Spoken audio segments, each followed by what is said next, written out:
Good morning. My name is Patricia Swilly Blackman. Today I'd like to talk to you about poverty and injustice.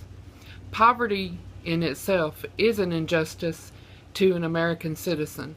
Our constitutional rights were given to us, and in those rights is the pursuit of happiness. The pursuit of happiness would include a decent place to live, adequate food, and a decent job that pays a living wage.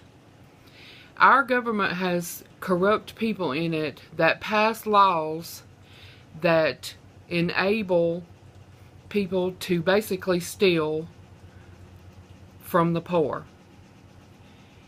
There are many laws on the books that allow big corporations to ship their money elsewhere, where if we had laws to protect small business owners, this would help the local communities. People living in poverty see no way out most of the time, and this is unconstitutionally unfair. The gap grows every day between the super rich and the super poor, and this is not fair at all to people that struggle with 2 or 3 jobs and cannot even afford to pay rent and live in a decent home. The banking industry has lined the pockets of many corrupt government officials so that they are allowed to basically steal money from poverty-stricken individuals.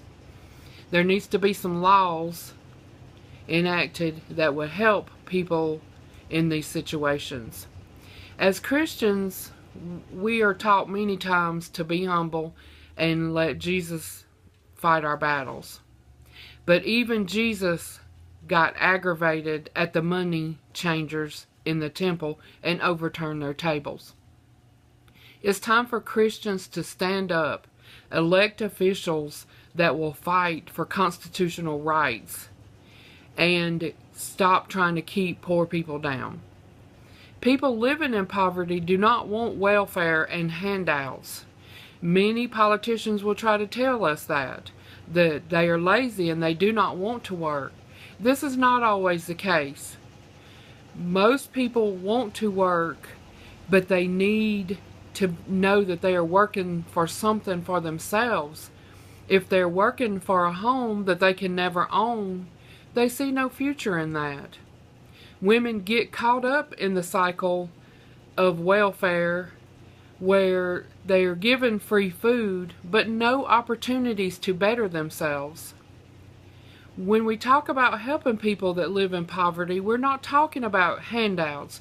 We're talking about educational opportunities and opportunities to own your own home and have decent food in your home so that you can take care of your children.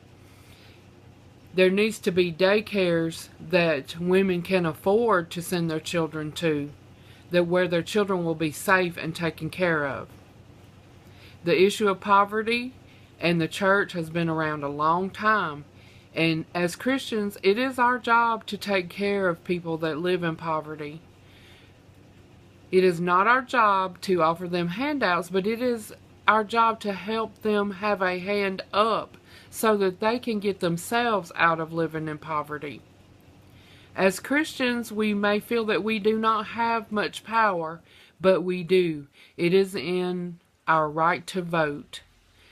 So as Christians, when we vote, we need to do the research on the individual that is going to represent us in Washington and even at the state level. And as Christians, we need to put in Christian people that can avoid the temptation of being bribed with kickbacks and money.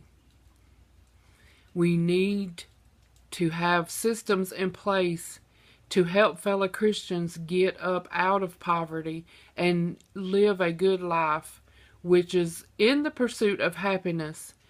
And happiness, the pursuit of happiness is decent food and a safe place to live. And as Christians, we can serve God better when we feel comfortable and safe in our home. Thank you for listening.